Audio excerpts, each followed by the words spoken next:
बोलती पुस्तके. ज्यांना वाचनाचा नाद त्यांना बोलती पुस्तके घाली साद. आमचं चॅनल सबस्क्राईब करा आणि सबस्क्राईब करायला इतरांनाही सांगा. नमस्कार श्रोते मित्र हो, बोलती पुस्तके सादर करीत आहे ज्येष्ठ लेखक ग वा बेहरे लिखित एक कथा, मुक्यानेच बोलके केले. मानेगावच्या एसटी स्टँडवर गोंधळलेल्या मनस्थितीत वसुधा उभी होती. थोड्या अंतरावर तात्या एसटीची वाट पाहत उभे होते. केव्हा एकदा ही ब्याद आपण झटकून मोकळे होतो असे त्यांच्या मुद्रेवर स्पष्ट दिसत होते. वसुधेची व त्यांची दृष्टादृष्ट झाली की त्यांची मुद्रा अधिकच त्रासिक होई आणि वसुधेच्या पोटात भीतीचा गोळा उभा राही. वसुधा घरदार सोडून वनवासाला निघाली होती. आई, सावत्र वडील, बहीण, घर हे सारं सोडून कायमचीच मुंबईला चालली होती. या सर्व गोष्टी सोडून जाताना तिला एखाद वेळी एवढे दुःख झाले नसते, पण या सर्वांबरोबरच ती आणखी काहीतरी सोडून जात होती आणि त्या दुःखानं ती आता व्याकुळली होती. एक वर्षभरापूर्वी मानेगावचं घर आणि त्या घरातील व्यक्ती यांना सोडून जातीवेळी एकटेपणाखेरीज या भयान गजबजाटाच्या जगात एकट्यानेच प्रवास करावयाचा आहे एवढाच दुःखाचा व्याप होता. पण याच घरात एक वर्षांपूर्वी सुखदुःखाची व्याप्ती उलटसुलट करून टाकली गेली होती. वसुधेच्या डोळ्यांसमोर गेल्या वर्षातला सर्व चित्रपट सरकून गेला. आपल्या घरात होणारा अन्याय, जाच व छळ सहन करून करून तापलेल्या हृदयावर गुलाब पाण्याचा सडा शिंपण्यासाठीच परमेश्वराने मुकुंदाला या घरी पाठवले असले पाहिजे याविषयी वसुधेची बालंबाल खात्री झाली होती. जिचं ओझं 9 महिने पोटात वाढवलं ते आपल्या स्वतःच्या लेकीला छळण्यात शांताबाईंना काय सुख वाटत होतं याचा बोध होण्यासारखा नव्हता. शांताबाईंनी तात्यांशी जेव्हा पुनर्विवाह केला तेव्हा वसुधा 4 वर्षांची होती. आपल्या सख्ख्या वडिलांची जी पुसट आठवण तिच्या मनात रुमझुमत राहिली होती ते आपल्या देखण्या उमद्या बापाविषयी विलक्षण आदर मनात असल्यामुळेच की काय, तात्या त्याला कधीच आवडले नाहीत आणि तात्यांनीही आपल्या सावत्र मुलीला कधी माया लावली नाही. तात्यांची निवड आपल्या आईने का करावी असा वसुधेला सतत भेडसावणारा प्रश्न असे. रूपानं कुरूप, वर्णानं कृष्ण, बोलण्यात उर्मट आणि वर्तणुकीत विलक्षण अहंकारी अशा या माणसावर आई कशी काय लुब्ध झाली हे वसुधेला कळू शकले नाही. पण शांताबाईंनी तात्यांना पत्करले ते सारासार विचार करूनच. एकतर तात्या बिजवर असले तरी त्यांना मूलबाळ नव्हते. शिवाय मुंबईतल्या त्यांच्या शेजारी राहिलेल्या तात्यांकडून अखेरच्या आजारपणात शांताबाईंना पैसे घ्यावे लागले होते. प्रौढपणी एक मुलगी पदरात असताना आयुष्याची वाटचाल करायला केवळ सुरक्षितता त्यांनी पाहिली. या लग्नानंतर आर्थिक सुस्थिती आयुष्यात शांताबाईंना प्रथमतः पाहायला मिळाली. तात्यांनी आपल्या ॲग्रिकल्चर डिपार्टमेंटच्या हुद्देदारीत भरपूर माया केली होती आणि म्हणून लग्न होताच मुंबई सोडून ते आपल्या गावी म्हणजे मानेगावच्या वाडीतून शेतीभाती करू लागले. तात्यांची शेती मुळातच चांगली होती. त्यात शेतकी विषयाचे ज्ञान, भरपूर भांडवल आणि शांताबाईसारखी सुगरण बायको यामुळे शेतीवाडी फळाफुलाला आली. आमराया फुलल्या. शेतीचा व्याप एवढा वाढला की घरचे एखादे मनुष्य मदतीला घेणे भाग पडले. त्याशिवाय तात्यांपासून लग्नानंतर वर्षभरात शांताबाईंना मुलगी झाली. तिच्या नाजूकपणामुळे सगळेजण तिच्या कौतुकात दंग असायचे. मृदुला नावाप्रमाणेच ती नाजूक. तिच्यासाठी एखादा असाच घरजावई शोधण्याचे तात्यांच्या मनात होते. शेतीकामाची हौस असणारा सुशिक्षित तरुण आणि घरजावई या दोन्ही नात्याने त्यांना मुकुंद देवधर प्रसन्न पडला. एकतर तो आज्ञाधारक होता, मृदुलेला साजेसा होता आणि दूरच्या नात्यातला होता. वास्तविक मृदुलेपेक्षा वसुधा मोठी असूनही तिच्या लग्नाची भाषा तात्या कधी काढायचे नाहीत. तात्यांचे राहू दे, पण आईला सुद्धा तारुण्यात पदार्पण करीत असलेल्या आपल्या लेकीच्या भविष्याची चिंता वाटली नाही. उलट पक्षी तसा काही विषय निघायला हवा असेल तो प्रसंगच ती टाळत असे. शेतीच्या व्यवसायात कितीही माणसे राबली तरी ती अपुरीच पडतात. शिवाय घरचे अंगापेराने मजबूत असे धडधाकट माणूस म्हणजे पाहायलाच नको. अशा परिस्थितीत हातचे माणूस कोण सोडतो? वसुधा राबत होती, खपत होती. नाही म्हणाला ती मॅट्रिक पास होऊ शकली. हेच विशेष. सकाळी 5 पासून तो रात्री 11 पर्यंत तिला अनंत कामे पुरून उरत. घरकाम, गाई म्हशींची देखभाल, कधीकधी शेतकाम, साठवणीची कामे चक्रसारखे फिरत होते. तिला कामाचे काही वाटत नव्हते, पण सारखी वसवस, चिरचिर आणि तीही मृदुलाला पोटाशी घेऊन. मृदुलाबद्दल विलक्षण चीड उत्पन्न व्हायला अनेक कारणे आजवर 15-16 वर्षात घडली असतील. मृदुला कामाला कधी हात लावत नसे. सदा कदा नटणे, मुरडणे, पावडर चोपडणे, नवनवी पातळे बदलणे, आरशापुढे उभे राहून आपले कपडे निरनिराळ्या तऱ्हेने कौतुकाने न्याहाळणे, उरलेला वेळ आईच्या कुशीत विलसणे, त्याशिवाय तिला उद्योग नव्हता. प्रकृतीने ती नाजूक होती आणि स्वभावाने आढ्यतेखोर. या घरात वसुधेला राहायला मिळाले हा वसुधेवर मोठा उपकार झाला अशी तिची भावना होती आणि मोठ्या कडवट शब्दात ती पदोपदी तो बोलावून दाखवी. या सर्वांचा परिणाम एवढाच होत होता की या घराबद्दल तिच्या मनात विलक्षण चीड उत्पन्न झाली होती. आपली सतत निंदा ऐकायची, आपल्या तोंडावर आपल्या बहिणीचे कौतुक ऐकायचे आणि अंगभर काम करायचे. या पायी सोन्यासारखे तारुण्य वाहून चालले होते. पण मुकुंद आला. मुकुंद आला आणि आयुष्याला अर्थ आला. शेतीच्या मशागतीत सारे कुटुंब गर्क होते. गडी, नोकर चाकर, स्वतः तात्या. त्यामुळे घरकाम, गोठ्यातले काम करून वसुधेचा पिट्टा पडला होता. थोडी अशक्तता वाटल्यामुळे ती विहिरीच्या कट्ट्यावर टेकली होती. तेवढ्यात बहिणाबाई खेकसल्या. वाह ताईसाहेब, सगळी घर कामात आहेत आणि तुम्ही झोपा काढताय? छान. तिकडे तात्या चहा ओरडून थकलेत आणि इकडे राणीसाहेब स्वप्नातल्या राजाबरोबर खेळ खेळताहेत. वसुधेने मृदुलाकडे संतापाने पाहिले. दुसरे काही करणे तिला शक्य नव्हते आणि करण्याची तिला सवयही नव्हती. अपमान गिळायचे, अन्याय सहन करायचा, कष्ट उपसायचे आणि दिवस संपवायचा. रात्री सारे आटोपून ती क्षणभर विहिरीवर उभी होती. आकाशात चंद्र अगदी माथ्यावर होता आणि त्याच्या शीतल प्रकाशाने सारी चराचर सृष्टी सुगंधित झाली होती. दमलेल्या गावाचा शिनवटा चांदण्यांच्या द्रवाने दूर केला. अशावेळी त्यांच्या घराच्या परसाच्या टोकाला ओढ्याच्या काठी असलेल्या गवतासाठी बांधलेल्या कोठडीत ती जाऊन बसत असे. तिथेच ती जाऊन बसली. आज सकाळपासून आत्तापर्यंत तिच्या वाट्याला जे अपमान आले त्या सर्वांची उजळणी करताना तिचा डोळा लागला. ती जागी झाली तेव्हा एक छाटका, दणकट ऐटबाज पोरगा चक्क हाताच्या अंतरावर राहून तिला निरखीत होता. ती घाबरली, पण ती घबराट लपवीत किंचित दरडावून म्हणाली, तुम्ही कोण? तिला अपाद मस्तक न्याहाळीत हसत हसत तो तरुण म्हणाला, घाबरलात? एवढ्या रात्री अकस्मात इथे कसे आलात? मी बाबांना बोलावते. बोलवा ना, त्यांच्याच परवानगीने आलोय मी.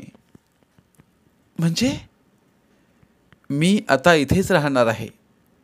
माझे नाव मुकुंद देवधर. मुकुंद? तुम्हीच होय मुकुंद? तुम्हाला काय वाटलं? कुणी चोर आला? एकटीला पाहून ही सुवर्णमया चोरायला निघाला? ईश्य, ही कोठडी मलाच दिली तात्यांनी. यंदा BA झालोय. तात्यांचे पत्र आले. म्हटले बघूया तरी तात्यांची शेती. इथंच राहणार यापुढे? परवानगी दिली तर?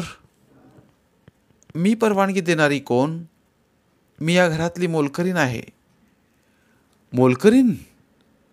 अरे बापरे, एवढ्या देखण्या आणि गुलजार मोलकरणीच असतील तर मालकीनी कशा असतील? म्हणे मोलकरीण. खरेच सांगते, पाहालच तुम्ही. आणि हे बोलताना तिचा आवाज कातरा झाला. विसरलेल्या वेदना पुन्हा जाग्या झाल्या आणि सहानुभूतीच्या छोट्या फुंकरीने मोठ्या कष्टाने उभारला संयमाचा बंधारा फुटला. एवढ्याशा ओळखीत, एवढ्याशा सहानुभूतीत विरघळून जावे एवढे एकाकी पण वसुदेच्या वाट्याला आले होते. वसुदेची सारी कहाणी ऐकून मुकुंद कष्टी झाला. पण तिच्या डोळ्यांतल्या पाण्याने मात्र तो एकदम बावरला आणि पुढे होऊन तिच्या स्कंदावर हात ठेवून म्हणाला, जातील, हेही दिवस जातील. खोटी आशा. 20 वर्ष तर अशीच निघून गेली. अरे वा, तुझे वय 20 आहे नाही ग? तरी म्हटले वास कसला सुटला एवढा? इश, वासाचा काय संबंध माझ्या वयाशी?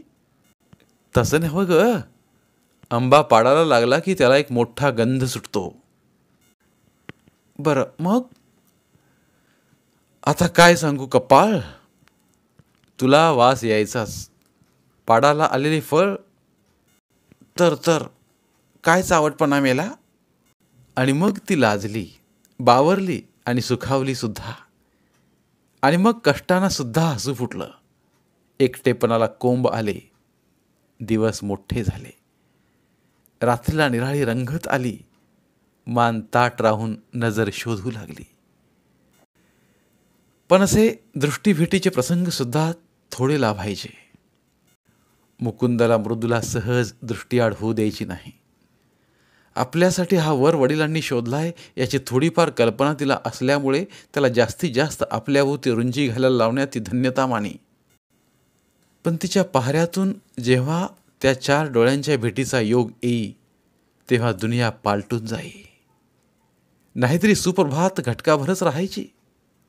उरलेला वेळ उजाड, तापलेले मध्यान्ह किंवा अंधार. मृदुलेला वसुधेची अडगळ चक्क दिसत होती. वसुधा धष्टपुष्ट होती. निरोगीपणाचे लाडके तेज तिच्या अंगोपांगावर निथळत होते. कष्टामुळे तिच्या देहाला गोलाई लाभलेली होती. तरुण पुरुषाची अधाशी नजर अगदी सहजगत्या वसुधेकडे वळते हे अनुभवांती तिच्या ध्यानी आले होते. रसरशीत बर्फी सोडून वाळके साखरफुटाने कोण उचलणार? आणि म्हणून मृदुलाच्या मनात वसुधेबद्दल आणखी जीवघेणा मत्सर उत्पन्न झाला होता. त्या दिवशी गुढीपाडव्यानिमित्त खास जेवणाचा बेत होता. नेहमीपेक्षा अधिक कष्ट उपसायचे याबद्दल वसुधेला खंत वाटत नव्हती. कारण जेवायला मिळणार, त्याला पाहायला मिळणार. उघडा वागडा मर्द मुकुंदाचा देह न्याहाळता येणार, त्याला आग्रह करून वाढता येणार. कष्टाचं काय मोठंसं? कष्ट उपसायचे. मोठ्या हौसेनं ती राबली. तिने डौलदार रांगोळी काढली आणि जेवायला पानावर येऊन बसायच्या वेळेस दरवाजातून ती मुकुंदाकडे पाहत होती. तेव्हा मृदुला कडाडली, तू आतले पहा सारे, मी वाढते आज. ते का? तुझी दृष्ट लागेल चांगल्या जेवणाला. वसुधेचा चेहरा साफ उतरला. सर्वांसमक्ष एवढ्या स्पष्टपणाने काही कारण नसताना ती असे काहीतरी बोलली. उलटून उत्तर द्यायची इच्छा असून सवय नसल्याने तिची भित्री जीभ अडखळली. तूच आतले पहा, तुला नीट वाढता यायचे नाही, सवय नाही ना? धीर करून ती म्हणाली. तुला पुढे पुढे करावायचे असेल पाहुण्यांच्या? कशाला? ते तुझ्याकडेच सोपवलंय. झाले. या खोचक उद्गाराने विस्तवात तेल पडले. आगीचा भडका उडाला. त्यात शांता काकू, तात्या सारे सामील झाले. शब्दांच्या फैरी झडल्या आणि अखेर एक स्पष्ट मुद्रा वसुधेच्या गालावर उमटली. तो सारा दिवस मुसमुसत रडत खालच्या मानेने तिने काढला. अपमानाला मर्यादा नव्हती आणि हा अपमान तर मुकुंदासमोर. त्याचा खजील चेहरा आठवला म्हणजे चुरचुरणाऱ्या गालावर मृदू नवनीत लावल्यासारखे वाटले. पण एकांतात तर हा अपमान बुचून खाऊ लागला आणि रात्र पडताच वसुधेने एक धाडस करायचे ठरविले. अडगळीच्या खोलीतल्या कोपऱ्यात वसुधेची झोपण्याची जागा होती.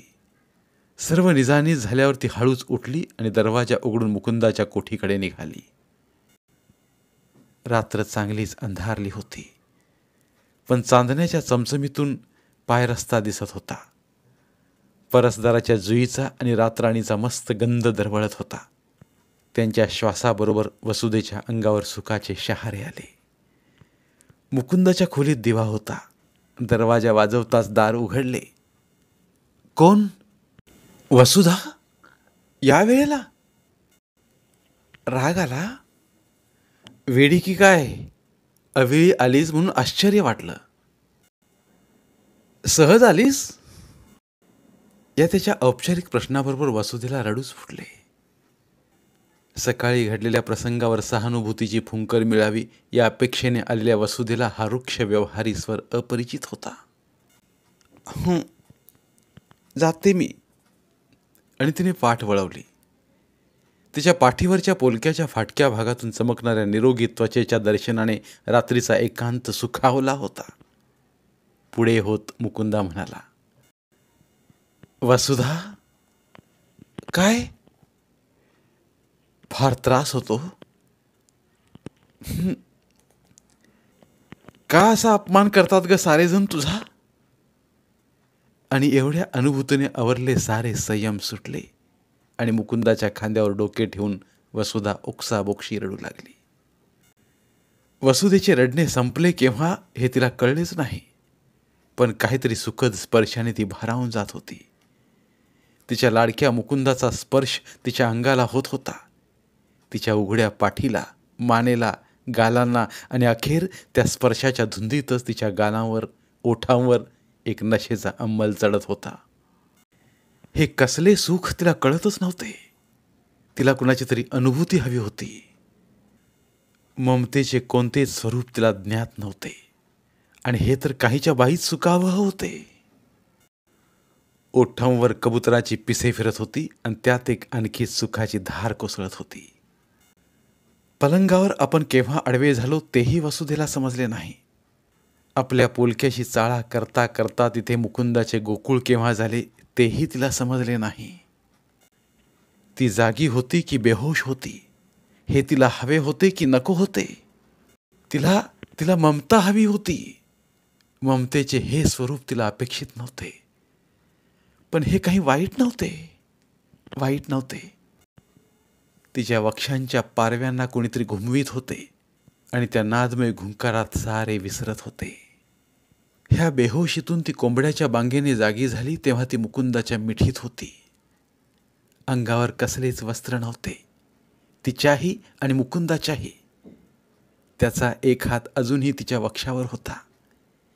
एवढेच नव्हे तर वक्षाचा फुलोरा त्याने घट्ट धरला होता. दुसरा हात तिच्या नितंबावर होता.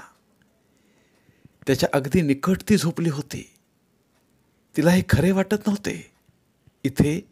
इथे या स्वर्गात आपण कशा हे तिला कळत नव्हते. स्त्री सुलभ लज्जेने वस्त्र सावरावीत हे कळायला सुद्धा वेळ लागला. अंग दुखत होते, पण छे, या दुःखात केवढे तरी मोहमयी सुख आहे. पहाट झाली होती. आपण इथे आहोत ते गैर आहे का? एवढा वेळ कसा गेला? का गेला? परत कामाच्या रगाड्यात धावायला पाहिजे, पण कसे जावे बाई? हे सर्व प्रश्न उत्तरे सुद्धा देऊन चुकले. वस्त्रे सावरून, मुकुंदाच्या कातीव देहावर चादर पांघरून आणि मुकुंदाच्या ओठावर ओठ टेकून वसुधा परतली. पण या साऱ्या सुखाच्या बरसातीत मिठाचा खडा पडला. ती घरात शिरणार तोच तात्या, शांताबाई आणि मृदुला मुळी तिची वाटच पाहत होते. तिचे विस्कटलेले केस, कपड्यांचा अवतार, डोळ्यांतील धुंदी हे सगळं पाहून काय घडले असेल ते समजण्यासारखे होतेच. तात्यांच्या डोळ्यात अंगार, मृदुलाच्या नजरेत तिरस्कार आणि शांताबाईंच्या डोळ्यात हाहाकार होता.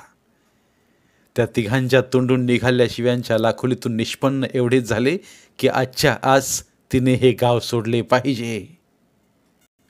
कसे शक्य होते? गोकुळातून राधा जाईल कुठे? सुखाची चव पुरेशी समजली नाही, आपुलकीचा हात अजून फिरला नाही, त्या तिच्या साथीदाराला सोडून ती कुठे जाणार? दुबळेपणा, संयम आणि प्रतिस्पर्ध्यांची ताकद, त्यामुळे हातातोंडाला आलेल्या जीवन सौख्याच्या पायवाटेवरून तिला काट्याकुट्यांच्या रेताळ रस्त्यावर झुकून देण्यात आले होते. आणि आता ती मानेगावच्या एस टी स्टँडवर तात्यांच्या बरोबर उभी होती. तिची काय चूक होती? ती तरुण होती. मुकुंदाला साजेशी होती. मुकुंदाला निदान भेटू तरी द्यायचे. त्याची आणि तिची दृष्ट भेट सुद्धा घडवून न देता तिला परगावी पाठवायचा डाव तात्या खेळले. ते एवढ्यासाठीच की नचपेक्षा मुकुंदाचे मन कोणी सांगावे. मानेगावच्या एस टी स्टँडवर मुंबईला जाणारी एस टी आली. तात्याने सुस्कारा सोडला. ती एस टीत चढली. हळूहळू गोकुळातली बासरी लांब लांब अस्पष्ट होत चालली. हृदयातल्या दोन कोपऱ्यातले अंतर लांबण्याचाच तो प्रकार. कसली ही मुंबई, ही अमाप माणसाने वखवकलेली नगरी. भुई भुई करणारे भुंगेच जणू. इथे नजरेत केवळ विषच आहे. ही जागा आपली नव्हे. कशाला राहायचं इथे मुकुंदाला सोडून? राधेला वनवासी करणाऱ्या या वेड्यांना म्हणावे तरी काय? काय करू मी इथे? एका भुंग्यांच्या समुदायात मला एकाकी सोडून दिले. का? मला परत गेले पाहिजे. परत गोकुळात गेले पाहिजे. मुकुंदा खरेच माझी वाट पाहत असशील का रे? पण कशावरून? तो का नाही आपल्याला शोधित आला? तात्यांच्या राक्षसी सामर्थ्यापुढे त्याचा तरी काय पाड लागणार? पण आपण त्याला हव्या तरी आहोत का? आपल्याजवळ आपले तन मन देण्याजोगे आहे. मृदुलाजवळ त्याशिवाय धन आहे. हो, खासच आहे. कशावरून तळमळेल तो माझ्यासाठी? मुंबईच्या या अफाट सागरात एका दुरस्थ मावशीच्या आधारावर हे कासव पोहू लागले. पोटापुरती व्हिटीवरच्या पुस्तकाच्या स्टॉलवर नोकरी मिळाली. 2 वेळ जेवण, अंगभर कपडा आणि विचारसुद्धा करता येणार नाही अशा धावपळीची नोकरी. वसुधेला कष्टाचे भय नव्हते. मुकुंदाची तिला सारखी आठवण येई आणि त्या आठवणी सरशी ती बेचैन होई. दिवसामागोमाग दिवस जात होते. मुंबईच्या उन्हाळ्यात वसुधा भाजत होती. हिवाळा मात्र कायमचा अंतरला होता. पावसाला आरंभ झाला. त्यामुळे गाड्या अनियमित झाल्या होत्या. दुपारची वेळ कमी गर्दीची. चहा पिण्यासाठी ती मालकाची परवानगी घेऊन जाणार एवढ्यात तिला हुबेहूब मुकुंदाची मूर्ती पाठमोरी दिसली. क्षणभर श्वास रोखला गेला. रक्त वाहायचेच थांबले. चेतना हरवली. खरेच हा मुकुंदा असेल का? होय, तो मुकुंदाच होता. मुकुंदा. त्याच्या एकदाच्या स्पर्शाच्या उटीनं तिचे सर्वांग रोमांचित झाले होते. त्याच्या ममतेने तिला दिव्य दाहक सुखाचा रस्ता समजला होता. मुकुंद! तिच्या घशातून शब्द बाहेर पडले नाहीत. पण तेवढ्यात मुकुंदाची नजर तिच्याकडे वळली. तोही अवाक होऊन तिच्याकडे पाहत राहिला आणि मग 2 ढंगात तिच्याजवळ आला होता. इथं कशी?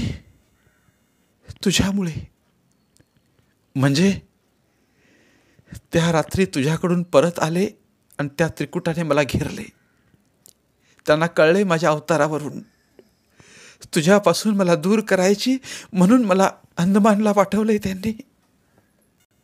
पण मला न भेटता का गेलीस? रामायण ऐकून रामाची सीता कोण म्हणून म्हणतोस? म्हणजे अरे, तू जागा व्हायच्या आधीच मी मुंबईच्या एस टीत बसून मुंबईच्या वाटेला लागले होते.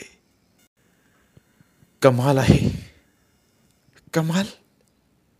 अरे, या मुंबईत कोणी ओळखीचं नाही. मी एकटी आले. इथे माझे काही बरे वाईट झाले असते तर? बाकी तात्यांना काय आनंदच आहे म्हणा. तात्यांना हा शब्द ऐकताच मुकुंदाच्या मुद्रेवर घबराट दिसली. क्षमा कर वसुधा. तात्या तिकडे गाडीत बसलेत. मी पेपर घ्यायला आलोय. गाडीची वेळ झालीय. मला जायला हवंय. वृत्तपत्रांचा स्टॉक ठेवण्यासाठी जो एक लांबट आडोसा असतो तिथपर्यंत बोलत बोलत ती दोघे आली होती. ते आडोशाच्या आड येताच मुकुंदाचा हात घट्ट हाती घेत वसुधा म्हणाली, अरे, मला पुरते पाहू दे तरी तुला.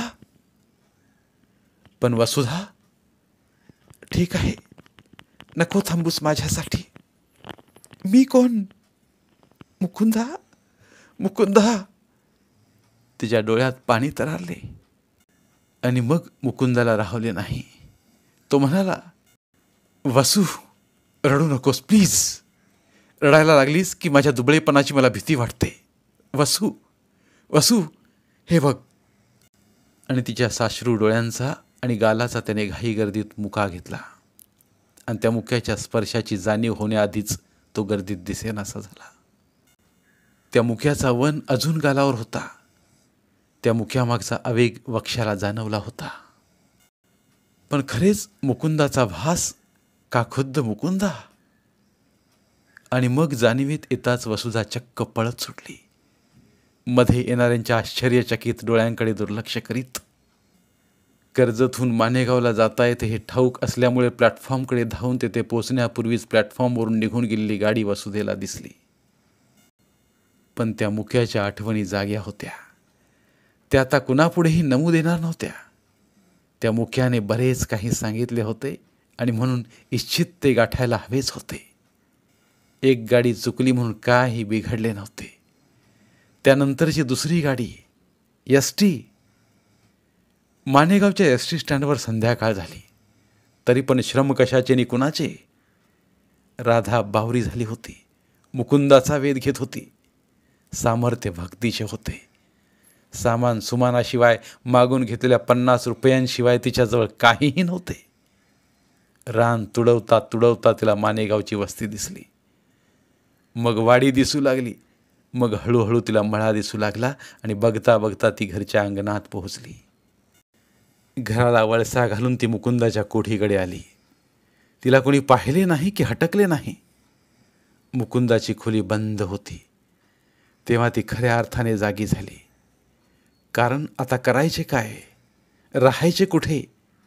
रात्र तर भरून येत चालली. अंधाराचे फवारे आकाशात पडू लागले. पण का कुणास ठाऊक तिला भय वाटे ना. रात्रीच्या किरकिरीत शिरशिरणारे वारे शिरले. अखेरीस कंटाळून ती घराच्या दिशेने चालू लागली. घरातले दिवे पेटलेले होते. घराच्या बंद दरवाजाशी पोहोचे तो घरातले अनेक आवाज तिच्या धाडसाशी झगडून गेले. निर्णय हा घ्यायलाच हवा होता. आणि हिया करून वसुदेने दार वाजवले. दार उघडले. तात्यांनी. कोण तू? ह्यावेळी कशी आलीस? का आलीस? बोल. थांबा, सगळं सांगते. मला आत येऊ द्या. पाय मोडून टाकीन इथं आलीस तर. तात्या, माझे पाय इतके वर आले नाहीत. मला उलटून बोलतेस? तोंड फोडून टाकीन. तुम्ही कोण माझे? तुम्हाला कोणी दिला तो अधिकार? अरे वा, बरेच तोंड सुटलंय. बरं का हो, तुमच्या मुलीचं आगमन झालं. वास्तविक या आरडाओरडीने आतून सर्व मंडळी बाहेर आली होती. चकित मुद्रेने सर्वजण पाहत होते. कशाला आलीस इथे कोलमडायला? मी होय, माझ्या मुकुंदाला न्यायला. मुकुंदाची एवढी तयारी झाली आहे वाटतं. मुकुंदा तुझा कोण? मुकुंदा माझा कोण? तुमच्या मनाला विचारून पहा. मुकुंदाला विचारून पहा. अंतःकरण आहे तुमच्याजवळ का फत्तर? खबरदार कार्टे, तुझं तोंड दाखवू नकोस पुन्हा. मुंबईला जाऊन फार तोंड सुटलंय तुझं. कसली मस्ती चढली का एवढी? तुम्हाला कळायचे नाही तात्या. पुरुषाचा आधार असला की बायका किती मस्तवाल होतात ते. मी मुकुंदाला न्यायला आले आहे. मुकुंद येणार ना माझ्या बरोबर? मुकुंदा, हे बघ, आता मला या घराचे, तात्यांचे, कुणाचे भय उरलेले नाही. आपण मुंबईत जाऊ, लग्न करू, छान छान संसार करू. मुकुंदा, आहेस ना तू माझ्या जोडीला? हे बोलत बोलत ती मुकुंदापर्यंत पोहोचली होती. हे आखरीत कसे घडले हेच मुकुंदाला समजू शकत नव्हते. कधीही वर मान न करू शकणारी ती मिरमिटली पोरगी उंच मानेने त्या बलदंड माणसाबरोबर या अपरात्री झुंज देत उभी आहे. आणि मर्दासारखा मर्द असून भिडस्तपणाने आपण मात्र तात्यांच्या वेसणीला बांधलेल्या बैलाप्रमाणे त्याच्या मागोमाग हिंडतो आहोत.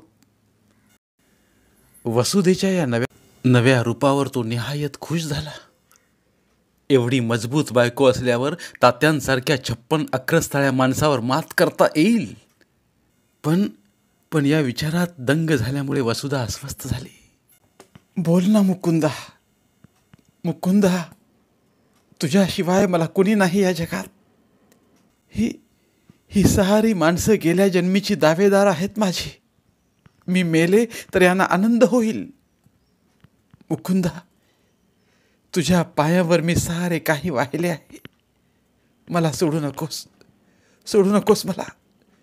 मी फार फार सोसले आहे रे आयुष्यात. तू नाही म्हणालास तर मग मी कुठे जाऊ मुकुंदा. तिच्या प्रत्येक स्पर्शासरशी मुकुंदाचे अंतकरण भरून येत होते. इतके दिवस अनामिक राहिलेली, दडून राहिलेली वसुधाविषयीची प्रीती झपाट्याने वलयांकित होत त्याच्या डोळ्यांत जमा होऊ लागली. त्याचा तिने घेतलेला हात आपोआप घट्ट झाला आणि तिला सर्वांसमक्ष जवळ घेऊन तो म्हणाला, वसुधा, तू माझी आहेस, माझी आहेस. कृतघ्न, दृष्ट, या शब्दांच्या 3 फैरी झडल्या. मी भित्रा होतो, चुकत होतो. तात्यांच्या भयाने म्हणा किंवा संपत्तीच्या मोहाने म्हणा, मला खरी जाणीव झालीच नाही. पण सर्वांसमक्ष सांग, तू एवढी शूर झालीस कशाने, बोलकी झालीस कशाने? सांग तरी, सांग. खाली मान घालून वसुधा म्हणाली, त्या दिवशी तू मला भेटलास, बंधनात जखडला होतास, तरीही माझ्यावरची स्नेहाळ दृष्टी मी ओळखली मी. तुझ्या स्पर्शातून मला आसक्ती कळली आणि तुझ्या ओठांतले बोल माझ्या ओठांत आले. मुकुंदा, मी एकदम भयमुक्त झाले. माझ्या मालकीच्या वस्तूचा अपहार होतो आहे याची जाणीव झाली मला. खरं सांगू, मुक्यानेच बोलके केले. माझ्या मुकुंदाने मला बोलके केले. धन्यवाद. पुन्हा भेटूया एका नवीन कथेसह. मराठीतील प्रतिभावंत लेखकांचं साहित्य, कथा, कादंबऱ्या ऐकण्यासाठी आमचं बोलती पुस्तके हे चॅनल सबस्क्राईब करा. आणि मराठी साहित्याचा प्रसार करण्यासाठी प्रत्येक मराठी माणसाला सबस्क्राईब करण्यासाठी आवाहन करा. आणि बोलती पुस्तके या साहित्य चळवळीत सहभागी व्हा. आपले पुन्हा एकदा धन्यवाद.